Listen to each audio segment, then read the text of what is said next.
Miriam was the CTO of Karlmax Berlin for the last 5 years, where she created and supported cross-functional teams working with Android, iOS, and recently Flutter. In May, she'll be joining SoundCloud as an engineering manager. But right now, she's staying home, homeschooling her kids and finding joy in plants and drawing on her iPad. So Miriam, tell me what it's like leading a team of both Android and iOS developers. Well, I'd say, as a people manager, first of all, they're people and they're developers and they're individuals more than platform developers. Well, that So makes as a sense. people manager, I think my focus is mainly on the individual, Right. but also when you look at the team as a whole and the interaction at the team, there's just several patterns that I've seen and that I've tried over time. You already mentioned that I worked at an agency Mm-hmm. until very recently. So at an agency, you do have lots of projects coming and going. So over the course of the last 10 years, I've seen many patterns evolve in how teams are set up. So See, I admit I'm mildly disappointed that you didn't say that iOS developers are just the best, but you know, yeah, well, but yeah, project-wise, we're seeing lots of changes because it used to be here is an, at least one anti-pattern I've seen in the past is here is an iOS app, just do the same on Android. mhm, And then you have an Android team always playing catch up with whatever someone else had done at some point on iOS. right. Whereas these days, typically we do have feature teams and people developing together and talking together. Yet you also hear a lot of stories about, yeah, silos within teams or Mhm. people being in one team, but actually, yeah, like not talking to each other or people trying lots of approaches, but failing.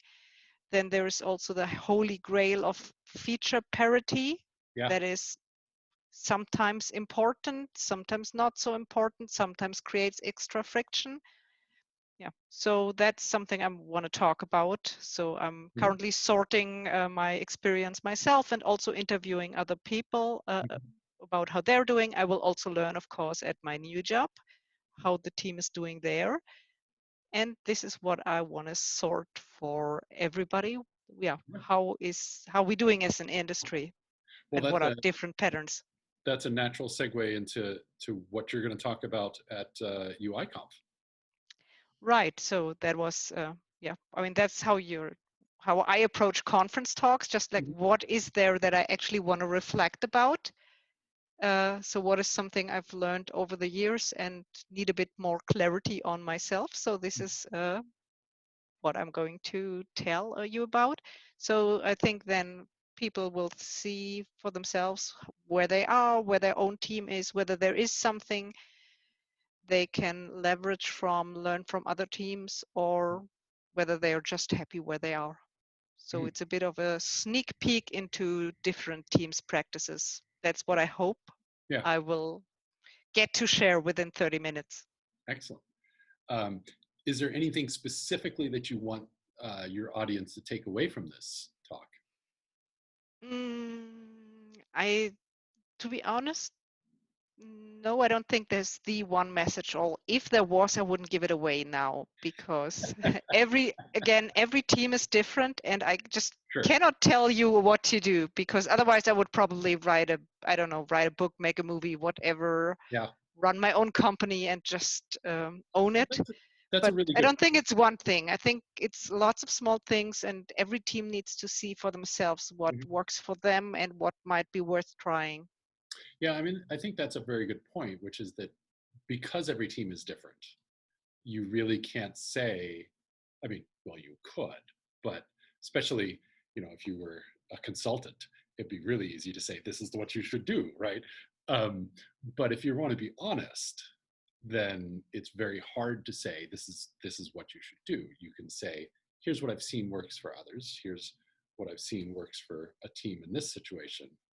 Um, and I think that's a great approach, right? Giving people um, a variety of experiences and letting them say, oh, well, that kind of matches us. Maybe that technique will work for us.